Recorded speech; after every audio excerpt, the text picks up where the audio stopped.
अपनी पिछली वीडियो में हमने दूता वेब सीरीज के पहले 4 एपिसोड्स को कवर करा था और आज वाली वीडियो में हम बचे हुए 4 एपिसोड्स की कहानी को भी जानेंगे। दूता को आप Amazon प्राइम वीडियो पे देख सकते हैं और हाँ, इस वीडियो को समझने के लिए आपको पहले 4 एपिसोड्स की कहानी पता होनी चाहिए, इसलिए मैं वीडियो के पार्ट 1 का लिंक डिस्क्रिप्शन और पिन कमेंट दोनों में छोड़ दूंगा। So now with that said, let's roll the intro.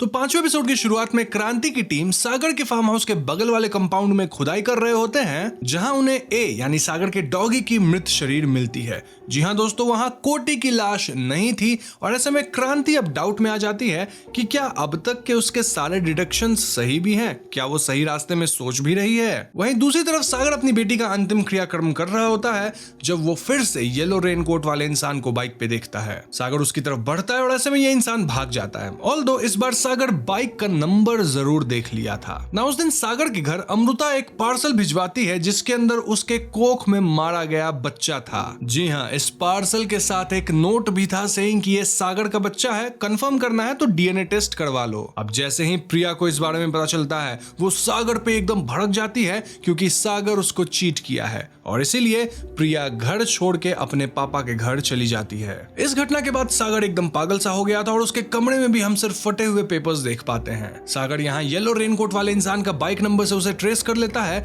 और हम भी उसको पता लगता है कि वो इंसान और कोई नहीं बल्कि घोस्ट शैडोज यूट्यूब चैनल की ओनर किरण है। जी हाँ दोस्तों, किरण ही सागर के पीछे पड़ी हुई थी और ऐसे में सागर किरण को डायरेक्टली कन्फ्रंट करता है, आस्किंग कि तुम मेरे पीछे क्यों पड़ी हो। अब यहाँ किरण काफी कुछ रिवील करती है। दरअसल 4 महीने पहले कोई रवि नामक इंसान किरण को कांटेक्ट किया था सेइंग कि उसके पास एक रियल घोस्ट स्टोरी है जिसे किरण अपने चैनल पे फीचर कर सकती है। किरण रवि से मिली थी एंड हमें पता चला था कि रवि भी एक फेमस जर्नलिस्ट था जिसके पीछे यही पेपर वाला घोस्ट पड़ा था। रवि किरण को बताता है कि कैसे ये आत्मा पीस ऑफ पेपर में आपका फ्यूचर आपको बता देती है, जिसमें कोई ना कोई आपके फैमिली से मारा जाने वाला होता है या फिर कोई करीबी रिश्तेदार। अब रवि स्मार्ट था और वो पूरा ट्रेस कर लिया था कि ऐसी घटनाएं 1963 से हो रही है और ये पैरानॉर्मल एक्टिविटीज सिर्फ जर्नलिस्ट्स के साथ ही होती है। रवि के पास उन सारे जर्नलिस्ट का एक लिस्ट था जो कि इसका शिकार होके मारे गए थे और इन सब जर्नलिस्ट्स में एक बात कॉमन थी एंड दैट वाज कि सब के सब करप्ट जर्नलिस्ट थे।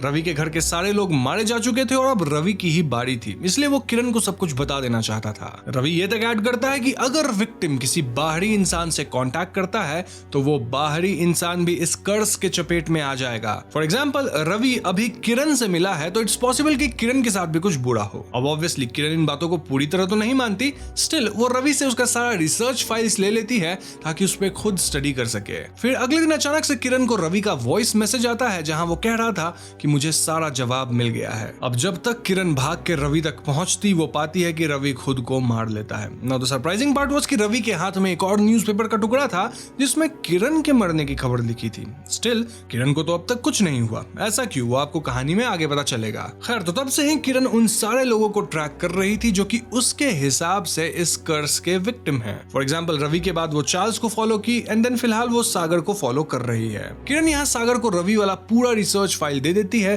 ताकि सागर खुद भी इन पे स्टडी करके कुछ पता लगा सके। खैर, तो यहाँ से सागर और किरण एक प्रोफेसर से मिलने जाते हैं जो कि इस तरह के पुराने अखबार के एक्सपर्ट थे। वो दोनों उन्हें पेपर के टुकड़े दिखाते हैं, देन बताते हैं कि हर जगह क अक्षर उल्टा है। अब यहाँ किरण को अपने वीडियो के शूट के लिए जाना था तो वो यहाँ से निकल लेती है। नाउ प्रोफेसर अपने लाइब्रेरी से कई पुराने अखबार लाते हैं लाइक 1960s के 50s के अखबार और यहाँ सागर को एक दूता नाम का अखबार मिलता है जिसमें सेम फॉन्ट था और उसका क अक्षर भी उल्टा था। दूता एक ऐसा अखबार था जिसे सत्यमूर्ति ने 1938 में चालू करा था। 1962 तक ये अखबार बढ़िया चला, लेकिन अचानक ही उसके बाद ये बंद हो गया था। इनफैक्ट सत्यमूर्ति भी एकदम से गायब हो गए थे। सत्यमूर्ति एक किताब भी लिखे थे जिसका नाम था जर्नलिज्म वैल्यूज एंड प्रिंसिपल्स। अब अगर आपको याद हो तो ये वही किताब है जो कि सागर को चंद्रमूर्ति गिफ्ट किया था पहले एपिसोड में। ना जाहिर सी बात है कि उस किताब में दूता प्रेस का एड्रेस होगा, जिसका पता लगा के सागर अखबार के ओनर से मिल सकता है। सागर फौरन अपने कार में निकलता है और बाहर बारिश में एक बच्चा पेपर का नाव बनाता है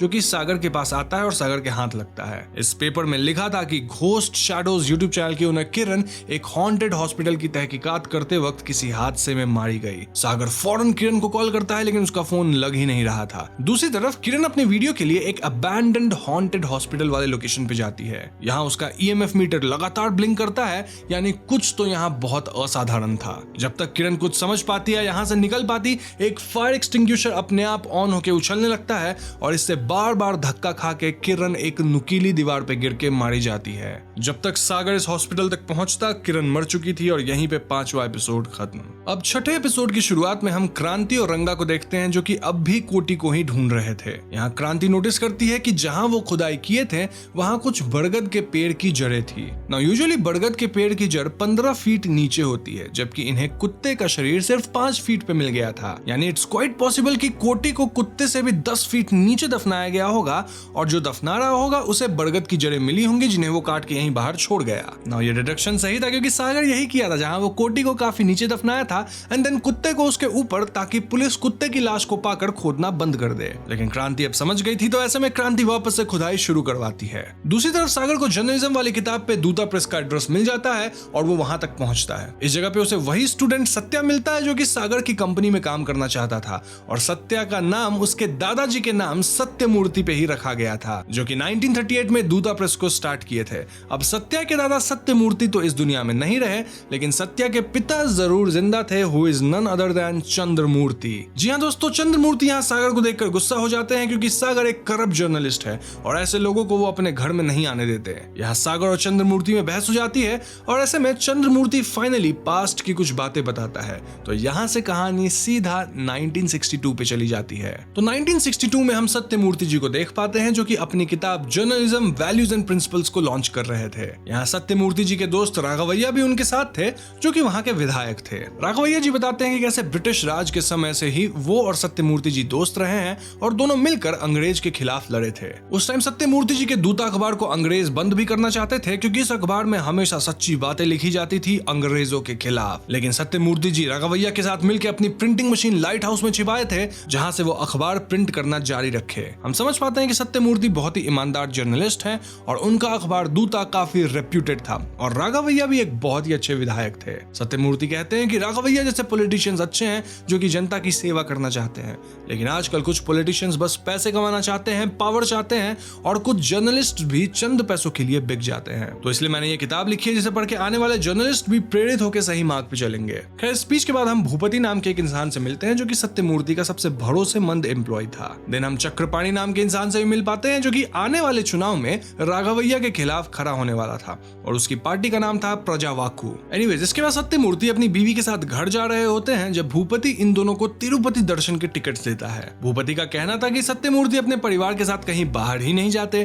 तो ऐसे में उन्हें तिरुपति में दर्शन करके आना चाहिए और तब तक यहाँ का काम भूपति संभाल लेगा। अब सत्यमूर्ति को भूपति पे इतना भरोसा था कि वो मान जाते हैं और अपने परिवार के साथ 3 दिन के लिए तिरुपति चले जाते हैं। नाउ यहाँ रिवील होता है कि भूपति एक्चुअली में चक्रपाणी से मिला हुआ था और ये दोनों मिलकर राघवैया को रास्ते से हटाना चाहते थे। चक्रपाणी का प्लान काफी इलैबोरेट था और मैं आपको शॉर्ट में पूरा बता देता हूँ। तो बेसिकली चक्रपाणी राघवैया के घर की मेड कल्पना को अपने प्यार में फंसाए हुए था और वो राघवैया के घर के दरवाजे की कुंडी खोल के मंगवा लेता है। देन चक्रपाणी वैसे ही सेम कुंडी बनवाता है, लेकिन पीतल की नहीं, लोहे की। लोहे की क्यों? ताकि इस कुंडी को चुंबक का इस्तेमाल करके दूसरी तरफ से खोला जा सके। इनफैक्ट ये कुंडी एकदम ढीली बनवाई गई थी ताकि इसे आसानी से खोला जा सके। देन ये लोहे वाले ढीली कुंडी चक्रपाणी वापस से कल्पना को दे देता है, साथ ही कल्पना को कुछ मिठाई भी देता है जो कि उसे राघवैया के पूरे परिवार को खिलाना था। चक्रपाणी यहाँ कल्पना से झूठा वादा करता है कि चुनाव के बाद हम दोनों शादी कर लेंगे और ये मिठाई इसीलिए है। अब प्यार में फंसी हुई कल्पना ऐसा ही करती है, जहां वो ये नकली कुंडी राघवैया के घर में फिट कर देती है, साथ ही सबको चक्रपाणी द्वारा दी गई मिठाई खिलाती है। कल्पना राघवैया के पूरे परिवार से कहती है कि जल्दी उसकी शादी हो जाएगी, किससे वो बाद में बताऊंगी, और ये सुन के सब इतना खुश होते हैं कि राघवैया कल्पना का बैंक अकाउंट खुलवाकर उसमें 15,000 जमा करवाने की बात करते हैं। बैंक अकाउंट खुलवाने के लिए राघवैया कल्पना का अंगूठा छाप भी ले लेते हैं। अब दोस्तों, चक्रपाणी के मिठाई में थी बेहोशी की दवा, जिसे खाकर घर के सभी लोग बेहोश हो जाते हैं। नाउ कल्पना जब चक्रपाणी से मिलने जाती है तो चक्रपाणी उसे तालाब में डुबो कर मार देता है और एक नकली नोट रख देता है जिसमें लिखा था कि कल्पना इसीलिए खुद को डुबो कर मारी है क्योंकि उसके साथ राघवैया के परिवार वाले मिलकर जबरदस्ती किए हैं। नाउ देर रात चक्रपाणी राघवैया के घर में रस्सी वगैरह लेकर आता है, देन लोहे की कुंडी को चुंबक से खोल लेता है एंड देन वो राघवैया के पूरे परिवार को टांग कर मार डालता है। जी हाँ दोस्तों, वही भूपति दूता अखबार में ये सब खबर छाप देता है कि कैसे राघवैया का परिवार कल्पना के साथ गलत किया जिस वजह से कल्पना खुद को मार ली। अखबार का एक प्रिंट चक्रपाणी राघवैया के घर पे भी छोड़ देता है ताकि देखकर ऐसा लगे मानो ये लोग इस अखबार को पढ़ के खुद को मार लिए हैं। इनफैक्ट वो चुंबक से घर की कुंडी बाहर से बंद भी कर देता है जिससे ऐसा लगेगा मानो कमरा तो अंदर से बंद था, कोई बाहर से अंदर आ ही नहीं सकता। इस सब में चक्रपाणी और भूपति के साथ रमना घोष नामक इंस्पेक्टर भी मिला हुआ था। तो अगली सुबह चक्रपाणी लोगों को भड़काकर राघवैया के घर लाता है और वहां सब देखते हैं कि पूरा परिवार लटक के मर चुका है। सबको यही लगता है कि ये लोग शर्मिंदगी में खुद को मारे होंगे और इससे चुनाव में बचा सिर्फ एक उम्मीदवार जो कि था चक्रपाणी, यानी बाय डिफॉल्ट वो जीत गया। अब आप कह सकते हैं कि भाई पोस्टमार्टम रिपोर्ट में तो सब पता लग जाएगा ना। वेल, यहीं पे काम आता है रमना घोष इंस्पेक्टर जो कि पूरी रिपोर्ट को ही गलत बनवाता है। इन शॉर्ट ये तीनों मिलकर राघवैया के पूरे परिवार को 2 दिन के अंदर मार डालते हैं। देन दूता जो कि एक बहुत ही ट्रस्टेड अखबार था उसमें गलत चीजें छापते हैं ताकि लोगों को अपनी झूठ पे भरोसा दिलवा सके। इससे चक्रपाणी बनेगा बड़ा नेता, भूपति को वो पैसे देगा जिससे भूपति अमीर होकर अपना प्रेस खोलेगा और रमना घोष को मिलेंगे पैसे और प्रमोशन। अब यहाँ मैं एक पॉइंट बताना भूल गया जिसे मैं अभी ऐड कर देता हूँ कि राघवैया के परिवार में एक छोटी बच्ची बच गई थी जो कि कोने वाले कमरे में सो रही थी, काइंड ऑफ मिस हो गई। इस बच्ची को पोलियो था और उसे किसी रिश्तेदार के घर डाल दिया गया।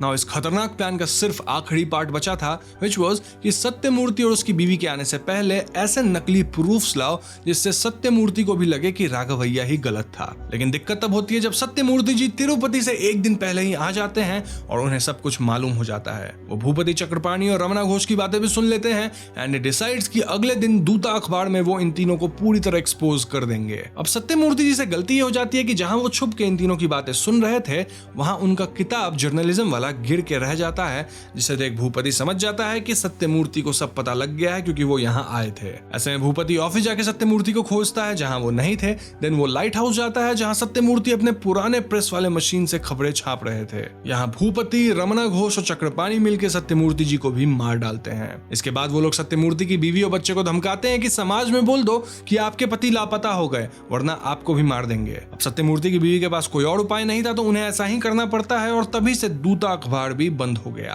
अब सत्यमूर्ति का जो बेटा है वही चंद्रमूर्ति है जो कि काफी ईमानदार है और चंद्रमूर्ति के बेटे का नाम अगेन सत्या ही है। ये कहानी सुन के सागर को काफी बुरा लगता है और उसके जाने से पहले सागर से सत्या मिलता है जहां सागर सत्या का जॉब कंफर्म करके उसे एक पेन देता है। सागर के जाने के बाद चंद्रमूर्ति अपने बेटे सत्या से कहता है कि तुम उस करप्ट अखबार में कभी काम नहीं करोगे, लेकिन सत्या का मानना था कि उसे आगे बढ़ना है जिंदगी में। अपने पिता की तरह सत्यवादी बन के क्या ही मिलेगा, दादाजी इसी चक्कर में मारे गए और पिता भी जॉबलेस बैठे हैं। सत्या यहाँ अपने दादाजी की नहीं बल्कि सागर का दिया हुआ कलम चुनता है, यानी वो गलत रास्ते पे जाने के लिए तैयार था। मीनवाइल सागर उसी लाइट हाउस में जाता है जहाँ सत्यमूर्ति जी की प्रिंटिंग मशीन अब भी थी। इस मशीन का क लेटर उल्टा था, यानी कि यहीं से वो पेपर्स प्रिंट हो रहे हैं जो कि सागर को टाइम टाइम पे मिलते रहते हैं। इसी पॉइंट पे 6ठा एपिसोड खत्म।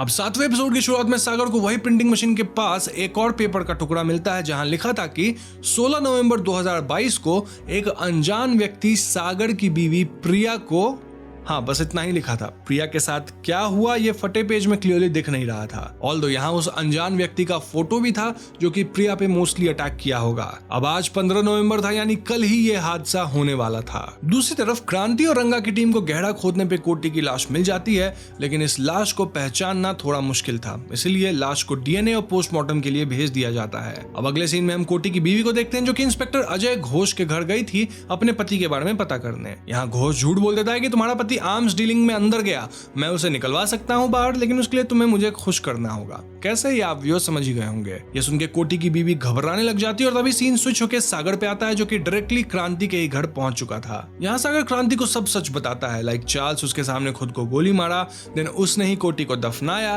क्योंकि घोष कोटी को उसके फार्म हाउस पे छोड़ दिया था, वगैरह वगैरह। साथ ही वो पेपर वाली बात भी क्रांति को बताता है। अब पहले तो क्रांति ये पेपर में फ्यूचर पता लगने वाली बात नहीं मानती, लेकिन उस सागर को बेनिफिट ऑफ डाउट देके घर के अंदर जरूर बुलाती है। सागर यहाँ क्रांति को सारे पेपर के टुकड़े देता है और क्रांति डिस्कवर्स कि ये सब एक बड़े न्यूज़पेपर के पन्ने से फाड़े गए हैं। सारे टुकड़े किसी पजल की तरह फिट हो रहे थे और इसको फिट करने के बाद इन्हें बीच में एक और नया न्यूज दिखता है। इसमें लिखा था कि इंस्पेक्टर अजय घोष की बेरहमी से हत्या कर दी गई है, जहां किसी ने घोष पे 5 गोली चलाई, 4 घोष को लगी और 1 गोली पीछे दीवार पे लगी। तभी क्रांति को रंगा का कॉल आता है जो बताता है कि किसी ने अजय घोष को सच में मार डाला। जी हाँ दोस्तों, उसे 4 गोलियां लगी है और 1 दीवार के पीछे लगी है। एंड इस न्यूज को सुन के इवन क्रांति वाज शॉक्ड। दरअसल घोष के केस में हुआ ये कि कोटी की बीवी घोष के घर में अपने पति के सोने वाला दांत देख ली, जिससे वो समझ गई कि घोष उसके पति को मार दिया होगा। इसलिए वो घोष के ही पिस्टल से उसे गोली मार के वहां से भाग निकली। खैर, इस घटना के बाद अब क्रांति को सागर की बातों पे भरोसा हो गया था, इसलिए ये दोनों प्रिया के पापा के घर जाते हैं प्रिया को वार्न करने। अब पहले तो प्रिया सागर की एक सुनने को तैयार नहीं थी, लेकिन क्रांति के वहां होने से वो सागर की सारी बात सुनती है। प्रिया ये भी नोटिस करती है कि पेपर के टुकड़े में जिस अनजान इंसान का फोटो था वो सीसीटीवी कैमरा का फोटो था, जो कि प्रिया के पापा के घर के बाहर का कैमरा था। जी हाँ, फोटो में जो गुलदस्ता था उसे थोड़ी देर पहले ही गार्ड वहां रखा था घर के बाहर, यानी कि कहीं ना कहीं जो सागर कह रहा है वो सच है। खैर, इसके बाद सागर अपने फ्लैट पे जाके चार्ल्स के पेपर कटिंग्स को चेक करने लगता है। ये सारे पेपर्स और सबूत सागर को उस फाइल में मिलते हैं जो कि उसे घोष शैडोज की ओनर किरण दी थी। इनमें से एक पेपर में लिखा था कि चार्ल्स की बीवी मरियम की मौत हुई, लेकिन मरियम तो आज तक जिंदा है। देखा जाए तो किरण का भी एक बार पहले नाम आया था रवि वाले केस में, लेकिन वो तब नहीं मरी थी, वो तो बाद में मारी गई सागर वाले केस में। तो इससे सागर समझ जाता है कि जिस इंसान को टारगेट किया जाता है उसके आसपास और परिवार वाले सभी मारे जाते हैं, लेकिन अगर टारगेट होने वाला इंसान खुद ही मर जाए तो फिर आसपास और परिवार वाले बच जाते हैं, उनके ऊपर से कर्ज हट जाता है। तभी तो रवि जब मरा तो किरण बची, चार्ल्स के मरने के बाद उसकी बीवी मरियम बच गई, यानी अगर सागर मर गया तो उसकी बीवी और उसका पूरा परिवार बच जाएगा। ये पता लगते सागर क्रांति को इस बारे में वॉइस मैसेज भेजता है, फिर अपनी बीवी प्रिया को वॉइस कर ही रहा होता है कि उसका फोन डेड हो जाता है। इसके बाद सागर एक साथ ढेर सारी नींद की गोली खा लेता है ताकि वो मर जाए। धीरे धीरे सागर बेहोश होने लगता है, लेकिन तभी एक आर्टिकल देख के सागर को ध्यान आता है कि उसकी बीवी भी तो जर्नलिस्ट है और वो भी बहुत करप्ट है। तो ये एंटिटी और वी कैन से सत्यमूर्ति जी की आत्मा उसकी बीवी को थोड़ी छोड़ेंगे, यानी सागर को ही कुछ करके इस बीवी को बचाना होगा, इस आत्मा को शांति दिलाना होगा या नष्ट करना होगा। ये थॉट मन में आते सागर जाके उल्टी कर लेता है, जिससे उसकी जान बच जाती है। एंड मौके पे क्रांति भी आती है और इमीडिएट मेडिकल अटेंशन मिलने की वजह से सागर बच जाता है। इसके बाद सागर वही लाइट हाउस पे जाता है और मशीन को तोड़ने की कोशिश करता है, लेकिन सागर कितना भी हमला करे प्रिंटिंग मशीन पे एक खरोंच तक नहीं आती। फ्रस्ट्रेशन में सागर रोते हुए कहने लगता है कि सत्यमूर्ति जी, आपको जो चाहिए मैं वो करूंगा, लेकिन प्लीज आप मेरे परिवार वालों को ना मारो। तभी अचानक मशीन अपने आप चालू होता है, देन एक पेपर प्रिंट होकर हवा में लहराता है जिसमें लिखा था, एक इंसान में बदलाव लाओ, पूरी दुनिया में बदलाव आएगा। ये सत्यमूर्ति जी के ही वाक्य थे और यहीं पे 7वां एपिसोड खत्म। अब 8वें और आखिरी एपिसोड की शुरुआत में हम प्रिया को देखते हैं जो कि उस अनजान इंसान की फोटो पेपर कटिंग में देख रही होती है। तभी उसके घर पे वही आदमी आता है और प्रिया के पिताजी को मार देता है। देन वो आदमी प्रिया को भी मारने लग जाता है और वो कहता है कि मेरी बेटी उस हॉस्पिटल वाली आग में जल गई थी और तुम अपने दोस्त को बचाने के लिए उस खबर को दबा दी, इसलिए मैं तुम्हें मारने आया हूँ। तभी प्रिया की नींद खुल जाती है और हम ये समझ पाते हैं कि ये बस उसका एक सपना था। दूसरी तरफ सागर ढेर सारे पेपर्स को रोड से उठवा के चेक कर रहा होता है और यहाँ सागर के पिता वापस आके उसके हाथ का पेपर फाड़ के कहने लगते हैं कि तुम जर्नलिस्ट नहीं बनोगे, फॉर्म नहीं भरोगे इत्यादि। इससे सागर एकदम गुस्सा हो जाता है और यहाँ उसकी बहस माँ से भी हो जाती है। इस पॉइंट पे सागर की माँ देखती है कि सागर के कमरे में सिर्फ पेपर्स भरे हैं और इससे वो एकदम फ्रीक आउट करती है। वो कहती है कि तुम्हारे दादाजी भी इसी तरह पेपर इकट्ठा करने लगे थे और फाइनली वो खुद को मार लिए थे। अब यहाँ पे खुलता है एक बड़ा सा राज। दरअसल सागर के दादाजी भी जर्नलिस्ट थे, लेकिन अपनी पेपर कंपनी शुरू करने के बाद वो मानसिक रूप से अनस्टेबल हो गए थे। वो भी ऐसे ही पेपर के टुकड़े इकट्ठा करने लगे थे और एक दिन वो खुद को जला लिए, जिससे उनकी मौत हो गई। अब ये सब सागर के पिता अपनी आंखों से देखे थे, वो भी जब वो बहुत छोटे थे बचपन में। इसलिए सागर के पिता को जर्नलिज्म नहीं पसंद और सागर को आज तक उसके दादाजी के बारे में कुछ भी नहीं बताया गया था। अब राज की बात यह है कि सागर के दादाजी और कोई नहीं बल्कि भूपति थे। जी हाँ दोस्तों, वही भूपति जो कि चक्रपाणी का सहयोगी था और वो सत्यमूर्ति को धोखा दिया था इन 1962। इसके बाद सागर को सत्या का कॉल आता है जो कि उसे अपने कॉलेज इवेंट में बुलाता है, क्योंकि आज 16 नवंबर था और इस इवेंट में मिनिस्टर साहब भी आने वाले थे। दूसरी तरफ एक और नया राज खुलता है। याद है 1962 में राघव भैया के घर में सभी मारे गए थे सिवाय एक बच्ची के जिसको पोलियो था। वेल वो बच्ची अब बड़ी हो गई है, ऑफ कोर्स बूढ़ी भी हो गई है काइंड ऑफ, और उनकी ही बेटी है क्रांति। क्रांति अपनी मॉम को उनके पुराने घर में लाती है क्योंकि क्रांति इस घर को पूरा रिनोवेट करवा रही थी। अब इस रिनोवेशन के दौरान क्रांति को कुछ बातें पता लगी थी, लाइक घर के एक कमरे में कुंडी पीतल का नहीं बल्कि लोहे का था और वो बहुत लूज था। लोहे का होने के कारण वो जंग खा चुका था। देन क्रांति को घर में एक लेटर मिलता है और ये वही लेटर था जहां राघवैया कल्पना से अंगूठा छाप लिए थे बैंक अकाउंट खुलवाने के लिए। गौर करने वाली बात यह है कि कल्पना को पढ़ना लिखना नहीं आता था, तभी तो वो अंगूठा छाप लगाई थी। देन फिर मरने से पहले वो लेटर कैसे लिखी थी? जब पढ़ना लिखना आता नहीं तो लिख कैसे ली? मोरओवर जो 1962 में मृत लोगों के गले में फंदा था उसे देखकर क्लियर लग रहा था कि वो कोई लेफ्टी इंसान बनाया है। राघवैया के घर में तो कोई लेफ्ट हैंडेड था ही नहीं। अगर इन सब सबूतों को मिलाया जाए तो इट वाज क्लियर कि कोई इनके परिवार को 1962 में फंसाया था। इन्हें वही इंसान लटकाया होगा, देन मैग्नेट से दरवाजे की कुंडी को बंद कर दिया होगा और कातिल जो भी है वो लेफ्ट हैंडेड है। तभी क्रांति को वहां एक फोटो मिलती है जिसमें भूपति, चक्रपाणी, राघवैया और सत्यमूर्ति थे। ये सब किताब होल्ड किए हुए थे और चक्रपाणी लेफ्ट हैंड से किताब पकड़े हुए था। यानी कातिल चक्रपाणी है और उसी की फैमिली, उसी की पार्टी 2022 में स्टेट के बड़े मिनिस्टर हैं। जी हाँ, वही मिनिस्टर जिसकी हेल्प सागर करता आया है, जो कि इस प्रोग्राम में भी आने वाला है। इनफैक्ट 1962 में इंस्पेक्टर रमना घोष था ना, उसका ही वंश था 2022 वाला इंस्पेक्टर अजय घोष। तो आप देख सकते हैं कि कैसे सभी फैमिली कनेक्टेड हैं अभी तक। दूसरी तरफ सागर स्पीच देने कॉलेज जाता है और अब वो ठान लिया था कि वो अच्छाई की राह पे चलेगा। स्टार्टिंग विद टुडे स्पीच, जहां वो आज खुद को भी एक्सपोज करेगा, अपनी गलतियां बताएगा, साथ ही वहां आ रहे मिनिस्टर यानी चक्रपाणी के वंश का भी खुलासा करेगा। सागर का वहां सत्या वेलकम करता है और सागर यहाँ अपना मोटिव क्रांति को भी फोन पे बता देता है, सेइंग कि भूपति मेरे दादाजी थे और अब मुझे जो करना है वो मैं करूंगा। क्रांति फोन पे कहती है कि सागर कुछ उल्टा सीधा मत करना, लेकिन सागर तो अब ठान लिया था कि वो सच्चाई को बाहर ला कर रहेगा। और ऐसे में क्रांति फौरन सागर को कुछ उल्टा सीधा करने से रोकने निकल जाती है। मीनवाइल फोकस प्रिया पे जाता है, जिसे अपने हॉस्पिटल वाले केस में किए पे पछतावा हो रहा था, इसलिए वो एक रियल आर्टिकल लिखती है जिसमें वो सब सच बताएगी एंड देन वो आर्टिकल छपने के लिए भेज देती है नेक्स्ट डे के लिए। तभी उसके घर पे वो अनजान आदमी आता है जो कि प्रिया के डैड को मार के उस पे हमला कर देता है। नाउ सरप्राइजिंगली ये अनजान आदमी हॉस्पिटल में मारे गए किसी बच्ची का बाप नहीं था, वो तो बस प्रिया सपना में देखी थी, बल्कि ये अनजान आदमी अमृता का पति था। जी हाँ दोस्तों, अमृता बदला लेने के लिए अपने पति को सब बता दी कि सागर उसके साथ सोया था और वो अपने पति से इसका बदला लेने भी कह दी थी एक वीडियो के माध्यम से। इनफैक्ट अमृता इसके बाद खुद को मार भी ली थी। तो ऐसे में अमृता का पति बदला लेने आ गया था और इनके बीच हाथापाई शुरू हो जाती है, जहां प्रिया किसी तरह बाहर भागती है और बारिश में लाइव वायर के झटके खाकर अमृता का पति मारा जाता है। यानी कि प्रिया समहाउ बच गई। अब जब ये सब हो रहा था, पैरेलल में ही दूसरी तरफ सागर को एक न्यूज़पेपर कटआउट हाथ लगता है जिसमें कुछ तो लिखा था और इसे पढ़कर सागर मुस्कुराता है। देन सागर अपना स्पीच देने जाता है जहां वो कबूल करता है कि वो एक करप्ट जर्नलिस्ट है। फिर वो वहां बैठे मिनिस्टर को भी एक्सपोज करता है, सेइंग कि यही मुझे पैसा देता है इसके लिए अच्छी बात छापने को। ये मिनिस्टर एकदम बेकार और करप्ट है, सिर्फ पैसों से जर्नलिस्ट को खरीदता है और गलत काम करता है। सागर कहता है कि आई नो कि आप लोग ऐसी स्पीच एक कान से सुन के दूसरे कान से निकाल देते होंगे, आपको किसी एक्सपोज जैसा ये लग रहा होगा, लेकिन ये स्पीच अलग है, आपको ये यादगार रहेगी। ये कहने के बाद सागर एकदम से माइक स्टैंड उठा लेता है और वहीं पे उस मिनिस्टर को उस माइक स्टैंड से मार गिराता है। जी हाँ दोस्तों, एन मौके पे क्रांति आ जाती है जो कि सागर को अरेस्ट करती है,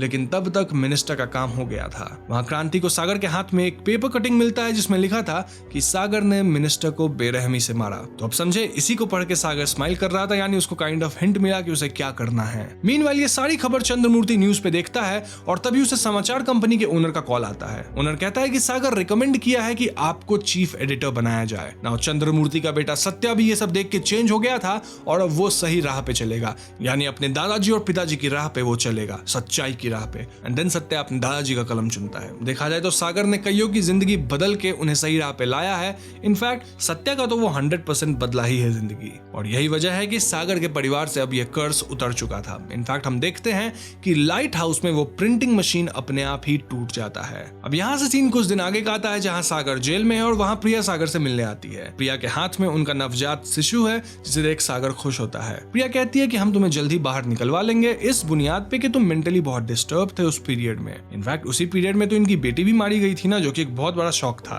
खैर दूसरी तरफ हम क्रांति को देखते हैं जिसके सीनियर वाज वेरी इंप्रेस्ड, क्योंकि क्रांति 1962 का एक पुराना केस को सही अंजाम तक लेके आई थी। इनफैक्ट वो केस तो क्लोज हो चुका था, उसे रीओपन करना, सही सबूत लाना, सही डिसीजंस देना इत्यादि। मोरोवर ये सागर एंड चार्ल्स वाला पूरा केस भी बढ़िया से वो हैंडल करी थी, इसलिए वो क्रांति को कुछ और ऐसे ही अजीब केसेस देते हैं जिसके लिए क्रांति को स्पेशल फोर्स बना के इन्हें सॉल्व करना होगा। दिस हैंड्स केस सीरीज की अगली सीजन भी आ सकती है विथ न्यू केसेस, और यहीं पे दूता सीरीज खत्म। तो दोस्तों ये थी दूता सीरीज की पूरी कहानी। उम्मीद करता हूँ आपको ये कहानी और मेरी वीडियो दोनों पसंद आई होगी। अगर पसंद आई है तो वीडियो को लाइक और शेयर करें। साथ ही अगर आपके मन में प्लॉट को लेकर कोई भी डाउट है तो मुझे कमेंट में जरूर पूछ लीजिएगा। चैनल पे नए हैं तो हमें सब्सक्राइब करके बेल आइकन आइकॉन को जरूर दबा देना, क्योंकि हम अपने चैनल पे ऐसे वीडियोस लाते रहते हैं। पीस।